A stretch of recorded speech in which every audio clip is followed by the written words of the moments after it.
His son was murdered in the wilderness. The Hudson's Bay Company, the empire he helped build, cast him aside. The settlers he rescued took his land. He died without legal title to his own home. A century later, Oregon named him the father of the state. How does a man lose everything and still shape a future? John McLoughlin was not American.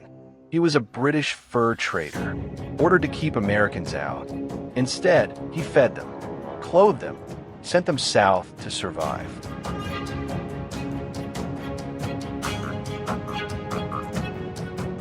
Oregon did not become American through war. It became American because thousands survived a winter that should have killed them.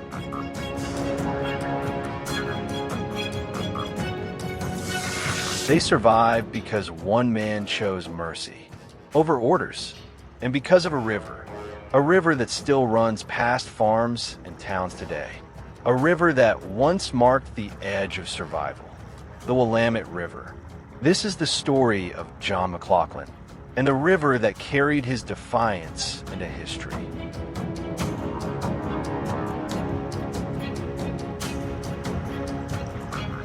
John McLoughlin was born in 1784 in Canada.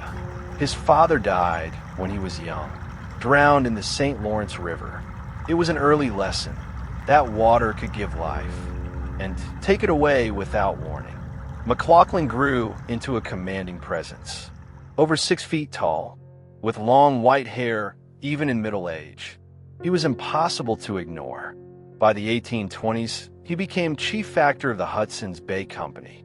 At Fort Vancouver on the Columbia River, he was responsible for trade, discipline, and survival across an enormous and contested territory that included nearly all of what would become Oregon.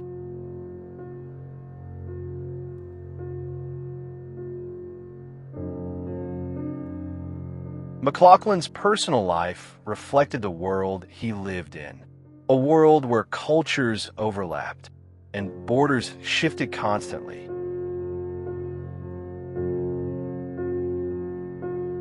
His first child was born in 1809. The child's mother was likely Ojibwe, a native woman from the Great Lakes region. Later, McLoughlin formed a lifelong partnership with Marguerite McKay, a woman of both Indigenous and European ancestry. Together, they raised a blended family at remote trading posts, far from courts, churches, and the centers of political power. They were not legally married until 1842, long after their children were grown. McLoughlin understood geography as power. Whoever settled the Willamette Valley first would control the region. At first, he tried to keep American settlers away, not through violence, but through difficulty. The journey south from the Columbia River was treacherous. Boats were unreliable. Supplies were limited. Winter rains turned the valley into a maze of channels and mud. Reaching places like this, the quiet bends of the river near present-day Corvallis, could take weeks. If settlers could not easily reach the valley, they might not stay.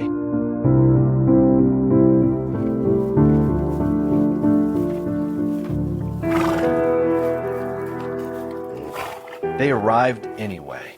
Wagon after wagon reached the end of the Oregon Trail, hungry, exhausted, unprepared for a Pacific Northwest winter. They had crossed an entire continent, only to discover that survival now depended on one man, and he had orders. The Hudson's Bay Company instructed its officers to discourage American settlement, to protect British claims, to keep control of the region. Governor George Simpson criticized McLoughlin's soft-heartedness, but McLoughlin saw families, children, people who would not survive the winter alone. He answered in writing, "The Bible says if my enemy is hungry, I must feed him. If naked, I must clothe him. But these destitute men and helpless women and children were not my enemies. And I am sure that God does not want me to do more for my enemies than these." It was not rebellion. It was conviction. If he must feed an enemy, how much more must he feed the helpless? So he chose mercy over orders. He extended credit for food and seed. He provided tools. He supplied boats. And he directed settlers south, toward the Willamette River, toward land that would become towns like Corvallis, places that began, not as conquest, but as compassion.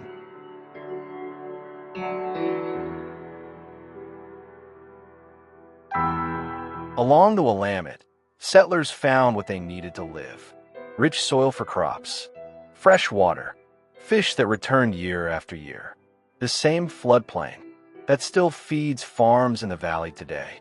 Cabins appeared along the banks, then farms, then towns.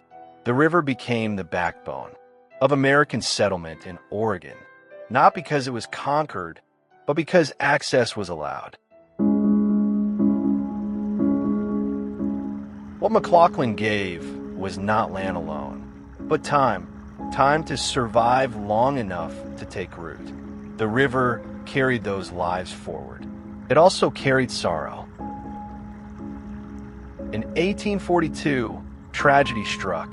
His son, John McLoughlin Jr., was murdered at Fort Vancouver, a remote trading post on the southeast Alaskan coast. Young John had been chief trader there for barely a year, after years of struggle to earn a place in the Hudson's Bay Company. Governor George Simpson, McLoughlin's superior, wrote to inform him of the death. The letter was brief. Simpson called the murder justifiable homicide and accepted uncritically the depositions of company employees. The suspected killer was never tried in a British court. McLoughlin was outraged, heartbroken, powerless. His son had been denied justice. The company he had served for decades had abandoned him. From that moment, grief settled quietly inside him, shaping every choice he would make, guiding every river he would navigate. Power could not protect family. Authority could not shield him from sorrow. Grief does not stay contained.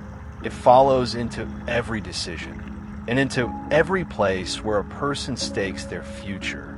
Simpson's callous handling of the tragedy soured McLoughlin's relationship with the Hudson's Bay Company forever. Years later, reflecting on Simpson's earlier visit to Fort Vancouver, McLoughlin would write bitterly, "Sir George Simpson's visit here has cost me dear." McLoughlin's heart was broken, but the challenges of the Willamette River and the rise of American settlers would test him in ways grief alone never could.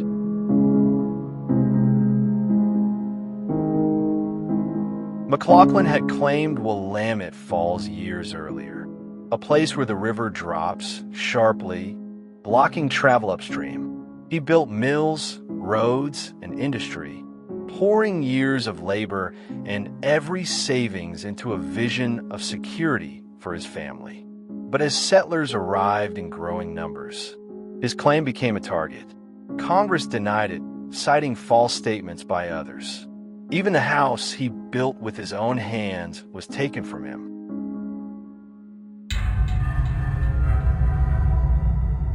At Oregon City, he reinvested what remained of his fortune, but compensation never came. The debts he had assumed for settlers, out of honor, out of mercy, were never repaid.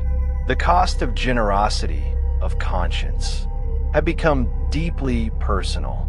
He remained in the city only by sufferance. As one observer wrote, the lion was entangled in a net. He struggled, but he could not escape. McLoughlin's life at the falls had become a paradox. He gave generously, and in return, he lost nearly everything. The river carried the settlers forward. It carried away his security, his home, and his claim. What remained was the weight of ingratitude.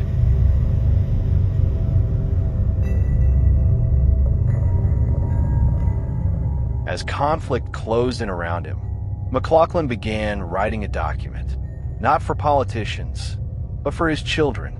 It was not an apology. It was a defense. By British demagogues, I have been represented as a traitor, He wrote, "For what? Because I acted as a Christian." He reminded them what he had done, that he had saved American families, that he had supplied farms at his own risk, that he had chosen restraint when violence might have followed. He believed open conflict between empires could have turned the valley into a battlefield, so he chose peace. For that choice, he paid. He resigned from the Hudson's Bay Company, losing a substantial income. His land claims were challenged, his reputation attacked, his authority stripped away. The strain marked him. The once commanding figure, broad-shouldered, towering, impossible to ignore, grew thin and gaunt. In his final weeks, he was confined to his bed. The man who had directed an empire's frontier could no longer rise from a single room.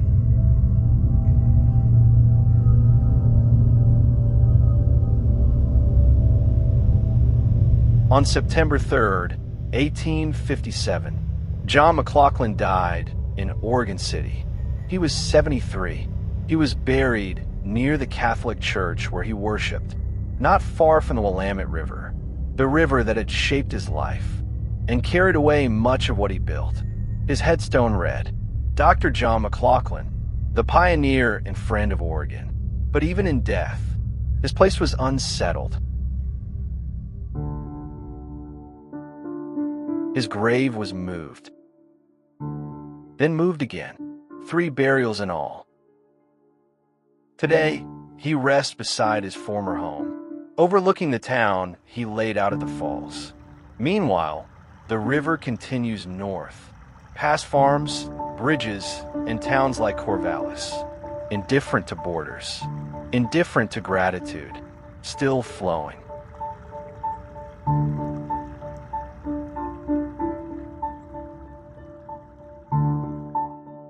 Archbishop Blanchet, who knew McLoughlin personally, believed he had died of a broken heart, defeated, misunderstood, worn down by ingratitude.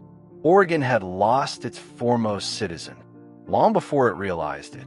Years later, newspapers asked, what did Oregon still owe him? Monuments? Counties? Honors? Some recognition came, but slowly. Time succeeded where politics failed. Distance softened judgment. Memory grew clearer.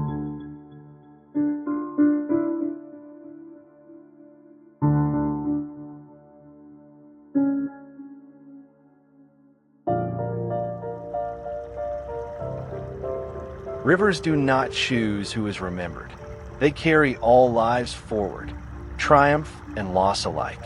This river has carried canoes, wagons, steamboats, and now the reflections of modern towns. The Willamette carried McLoughlin's mercy, his sacrifice, and his failures. Long after the arguments faded, it carried his name into history, and it keeps flowing, indifferent, enduring.